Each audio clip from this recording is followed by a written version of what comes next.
Good morning, students. How are you doing? Great. Okay. So we have read about the determiners. ठीक है. तो हमने determiners में क्या क्या पढ़े थे अभी? Demonstrative adjective पढ़े थे. These, that, these and those. उसके बाद हमने क्या पढ़ा था? Possessive adjective जैसे my, our, your, his, her, their, its. ठीक है. ये पढ़ा था. और हमने पढ़ा था each, every, either, neither, जो कि डिस्ट्रीब्यूटिव एडजेक्टिव होते हैं, जिसको कि डिटर्मिनर्स में हम इसको यूज करते हैं. ठीक है. मैं आशा करता हूँ कि पिछले वीडियो में आपको सब समझ में आ गया होगा. ठीक है. और हम इसी को कंटिन्यू करते हैं और आज हम पढ़ने वाले हैं कि adjective of quantity and number use as determiners. ठीक है. कि जो भी एडजेक्टिव ऑफ क्वांटिटी होता है एंड एडजेक्टिव ऑफ नंबर होता है वे कैसे डिटर्मिनर्स के रूप में यूज होते हैं. आपको क्लियर होगा ही कि एडजेक्टिव ऑफ क्वांटिटी किसे बोलते हैं एंड एडजेक्टिव ऑफ नंबर किसको बोलते हैं. देखिए एडजेक्टिव ऑफ नंबर किसको बोलते हैं, जैसे इसका कैसे पता चलेगा. इसके लिए आपको हाउ मेनी क्वेश्चन पूछना पड़ेगा. कि अगर आपको जानना है कि एडजेक्टिव ऑफ क्वांटिटी है या एडजेक्टिव ऑफ नंबर है तो इसके लिए आपको हाउ मेनी पूछना पड़ेगा. या इसका आंसर ऑलमोस्ट जो है नंबर्स में ही आता है. जैसे I have 2 kgs of rice. ठीक है. ठीक है. We have 7 runs to make to win. समझ में आ गया. तो जो भी नंबर्स में आता है एडजेक्टिव में उसको बोलते हैं एडजेक्टिव ऑफ नंबर. और क्वांटिटी में जो नंबर्स में नहीं आते हैं. ठीक है. जैसे सम, एनी, मच. ठीक है. तो ये सब किस में आते हैं? एडजेक्टिव ऑफ क्वांटिटी में आते हैं. ठीक है. दोनों डिफरेंस समझ में आ गया. जो नंबर में आएगा उसको एडजेक्टिव ऑफ नंबर बोलते हैं और जो नंबर्स में नहीं आते, एग्जैक्ट नंबर में नहीं आते हैं, उसको एडजेक्टिव ऑफ क्वांटिटी में होता है. ठीक है. लेकिन कह रहा है देखिए some and any these are use to express both quantity and number. जैसा कि मैंने अभी बताया कि एडजेक्टिव ऑफ नंबर में केवल हम नंबर लेते हैं ऐसा नहीं है. हमें कैसे पता चलेगा कि ये जो है एडजेक्टिव ऑफ नंबर है या एडजेक्टिव ऑफ क्वांटिटी है. सिंपल सा फॉर्मूला है कि आपको हाउ मेनी क्वेश्चन पूछना पड़ेगा. Many means how many. जब उसको जो भी आंसर मिलेगा वो एडजेक्टिव ऑफ नंबर होगा और हाउ मच जो होगा वो होगा एडजेक्टिव ऑफ क्वांटिटी. नंबर जो होता है, जो भी एडजेक्टिव ऑफ नंबर होता है वो काउंटेबल होता है. पहला जो ये है कि जो भी एडजेक्टिव ऑफ नंबर होता है वो काउंटेबल होता है और जो एडजेक्टिव ऑफ क्वांटिटी होता है वो अनकाउंटेबल होता है. तो मेनी किसके लिए यूज होता है? नंबर के लिए. कैसे याद करेंगे? MANY. ठीक है. और मच MCH. तो यू आ गया ना इसमें. अब याद करने का मैं ट्रिक बता रहा हूँ. यहाँ पे यू आ गया मतलब कि अनकाउंटेबल. तो मच यूज होता है एडजेक्टिव ऑफ क्वांटिटी में. ठीक है. लेकिन यहाँ पे देखिए सम गोल्ड लिखा है, सम वॉइस लिखा है. तो आप पता कैसे करेंगे कि कौन सा एडजेक्टिव ऑफ क्वांटिटी है और कौन सा एडजेक्टिव ऑफ नंबर है. इसको पता करने के लिए कि सम के बाद आने वाला आपको नाउन पे फोकस करना होगा. अगर वो काउंटेबल है तो एडजेक्टिव ऑफ नंबर में जाएगा, अगर अनकाउंटेबल है तो एडजेक्टिव ऑफ क्वांटिटी में जाएगा. तो गोल्ड क्या है? काउंटेबल है या अनकाउंटेबल है? सर गोल्ड तो अनकाउंटेबल है. यस. तो यह क्या होगा यहाँ पे सम किसमें यूज हुआ है? एडजेक्टिव ऑफ क्वांटिटी में. यहाँ पे सम बॉयज क्या है? काउंटेबल है ना. बिल्कुल काउंटेबल है. तो ये जाएगा हमारा एडजेक्टिव ऑफ नंबर में. आपको सिंपल उसके बाद वाले नाउन्स पे फोकस करना है और आपको पता चल जाएगा. जैसे एनी न्यूज भी क्या है? अनकाउंटेबल है. तो ये एडजेक्टिव ऑफ क्वांटिटी में. Any books. ठीक है. तो एनी की बुक्स क्या? बुक्स हम काउंट कर सकते हैं. तो ये आएगा एडजेक्टिव ऑफ नंबर में. ठीक है. और जो सम का यूज होता है वो पॉजिटिव सेंस में होता है और एनी का यूज होता है किसमें? नेगेटिव सेंस में. इसमें लिखा है some is used in affirmative sentence while any is normally used in negative sentence. Example देखिए I have some gold. Positive sense है. I have some gold but I do not have any money. देख रहे हैं any का use किसमें हुआ है? Negative sense में हुआ है. सेकेंड देखिए he gave me some books. यहाँ देखिए some gold and some books. Some gold किसके लिए यूज हुआ है? एडजेक्टिव ऑफ क्वांटिटी और ये एडजेक्टिव ऑफ नंबर है. Some books but I didn't read any books. ठीक है.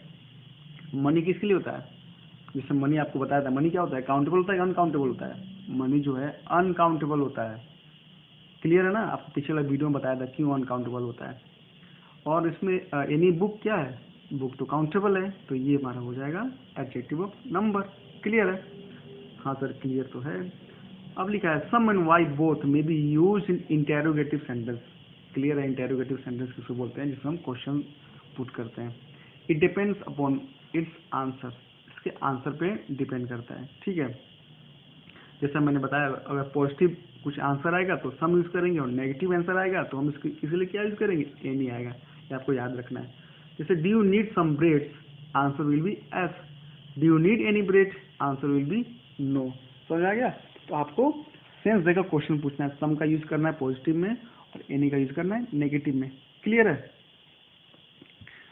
फिर लिखा है सम का और कहाँ का यूज होता है? Some may also be use in interrogative sentences when a polite request is made. जब हम किसी से बड़े विनम्र तरीके से रिक्वेस्ट करते हैं तो वहाँ पे हम सम का यूज करते हैं। जैसे will you spare me some time please. ठीक है। सेकेंड है will you arrange some new notes for me. तो ये भी एक तरीके से सम का यूज है। किसके लिए? पोलाइट रिक्वेस्ट करने के लिए। अब आता है मच एंड मेनी। जैसे कि मैंने आपको बताया, मच किसके लिए है? कैसे याद करेंगे मच और मेनी? मच में यू आ रहा है ना, तो यू होगा अनकाउंटेबल के लिए, तो मच यूज होगा अनकाउंटेबल के लिए, और मेनी काउंटेबल के लिए। समझ में आ गया? तो अनकाउंटेबल तो कौन सा एडजेक्टिव है? एडजेक्टिव ऑफ क्वांटिटी है। ठीक है। और मेनी किसके लिए यूज होगा? Adjective of number. ठीक है, यही बात लिखा है। Much denotes quantity while many denotes number, जैसे मैंने आपको बताया भी। Hence much is used with the uncountable and many is used with the countable है। क्लियर? हमको समझा दिया है। जैसे many guest have arrived in the function. Guest को आप गिन सकते हैं। ठीक है, तो यहाँ पे मेनी लगेगा, काउंटेबल है, और ये एडजेक्टिव ऑफ नंबर है। और there is much time to start dinner. अब टाइम को आप नहीं गिन सकते हैं। ठीक है, मच टाइम, कितना टाइम है, क्या है क्या नहीं, स्टार्ट नहीं कर सकते हैं उसको। इससे काउंटेबल अनकाउंटेबल कैसे डिफर करेंगे? काउंटेबल वो होता है जिसको आप स्टार्ट कर लें, काउंटिंग कर लें, और अनकाउंटेबल मतलब कि जिसको आप स्टार्ट ही ना कर पाए काउंटिंग में, 1 2 3 में। क्लियर है? हाँ सर। अब आता है other word use instead of much and many are. ठीक है, कह रहा है कि इसके जगह पे और भी मच और मेनी की जगह और क्या क्या यूज हो सकता है। जैसे फॉर मच के लिए क्या यूज कर सकते हैं? Great deal, a good deal, large quantity of, a lot of. मतलब इसका मतलब क्या है? सबसे ज्यादा ज्यादा। मेनी के लिए भी great many, a good many, a great number of, a lot of, several, etcetera. तो इसके मच और मेनी को भी हम अलग तरीके से इसको पुट कर सकते हैं। क्लियर हो गया ना? मच और मेनी कहाँ का यूज होता है? Adjective quantity and adjective of number. Clear है? हाँ सर क्लियर है। अब आते हैं few, a few, the few, और साथ में भी पढ़ेंगे लिटिल, अ लिटिल और द लिटिल। ये किसके लिए यूज होते हैं? देखिए फ्यू जो है, few, a few and the few, ये हमेशा किसके लिए यूज होते हैं? Countable plural nouns. किसके लिए यूज होता है? हमेशा ही प्लूरल की यूज होता है, जो कि काउंटेबल हो। ठीक है, और ये होते हैं अनकाउंटेबल सिंगुलर। इसमें सिंगुलर नहीं दिया है, इस सिंगुलर के लिए यूज होता है। ठीक है, दोनों को आप एक दूसरे से रिलेट करेंगे, समझना है, साथ में लेके चलते हैं। देखिए फ्यू मतलब क्या होता है? फ्यू निगेटिव सेंस लेके चलता है, और लिटिल भी निगेटिव सेंस लेके चलता है। ठीक है, इसका मतलब होता है कि बहुत कम या बिल्कुल भी नहीं, जीरो। ठीक है, या फिर उससे थोड़ा सा अधिक, इसका मतलब होता है। लिटिल में भी जीरो या फिर उससे थोड़ा सा अधिक। ठीक है, लेकिन फ्यू हमेशा यूज होगा प्लूरल के लिए, और लिटिल यूज होगा हमेशा सिंगुलर के लिए। ठीक है, समझ आ गया? और ये अनकाउंटेबल होगा और ये काउंटेबल होगा। क्लियर है? लिखा एग्जाम्पल पढ़िए। Few has a negative example की जरिए, he has few books with him. कह रहा है उसके पास कुछ ही किताबें हैं। कुछ ही मतलब कि एक दो, मतलब बहुत कम है। ठीक है, बुक्स, देखिए फ्यू के बाद हमेशा बुक्स आया, मतलब फ्यू के बाद प्लूरल ही आना होता है। ठीक है, और यहाँ एग्जाम्पल देखिए लिटिल में, he has little hope of recovery. ठीक है ना, मतलब लिटिल में वो भी सिंगुलर ही जाएगा। ठीक है, हैज जो है सिंगुलर लगेगा। He has little hope for recovery, मतलब कि बहुत कम या बिल्कुल भी नहीं उसके पास होप है। ठीक है, रिकवरी के लिए। ऑफ फ्यू मतलब कि थोड़ा सा ज्यादा, मतलब फ्यू से थोड़ा सा ज्यादा, कि थोड़ा सा। ठीक है ना, जैसे example he has a few books with him, उसके पास कुछ बुक्स हैं, मतलब कुछ बुक्स हैं, मतलब कि थोड़ा, मतलब फ्यू से ज्यादा होता है और फ्यू, लिटिल से थोड़ा सा ज्यादा होता है और लिटिल। ठीक है, he has a little hope of recovery, उसके पास कुछ बचने की जो संभावना थोड़ा सा ज़्यादा है। ठीक है, समझ आ गया ना कि फ्यू जो होता है नेगेटिव सेंस में यूज होता है, लिटिल भी नेगेटिव सेंस में यूज होता है, ऑफ फ्यू और लिटिल जो होता है थोड़ा सा पॉजिटिव सेंस में यूज होता है। क्लियर है। अब थर्ड देखिए, the few and the little. इसमें समझना है, इसमें क्या होता है, इसमें हम सबके बारे में बात कर देते हैं, लेकिन जो भी जैसे बोलते हैं ना कि अरे मेरे पास जो भी था मैंने उसको दे दिया, जितना भी था, तो ऐसे चीज के लिए हम इसको द लगाते हैं, द फ्यू और द लिटिल। कह रहा he has the few books with him, कह रहा उसके पास उतनी ही किताबें बची थी। He has the little hope of recovery, मतलब कि उसके पास सब मिला के और थोड़ा सा, मतलब समझने वाली बात है कि सब मिला के और थोड़ा सा है, उसी में हम द लगाते हैं, द फ्यू और द लिटिल। जितने भी मेरे दोस्त थे, ठीक है ना, तो यहाँ पे क्या लगेगा बताइए, फ्यू लगेगा या लिटिल लगेगा? फ्यू लगेगा। क्यों? क्योंकि ये काउंटेबल है, ठीक है, और प्लूरल लगेगा। जितनी भी मेरे पास दूध थी, तो क्या है, अनकाउंटेबल है, लेकिन सिंगुलर लगेगा। कंफर्म हो गया आपको? हाँ सर कंफर्म हो गया, पक्का।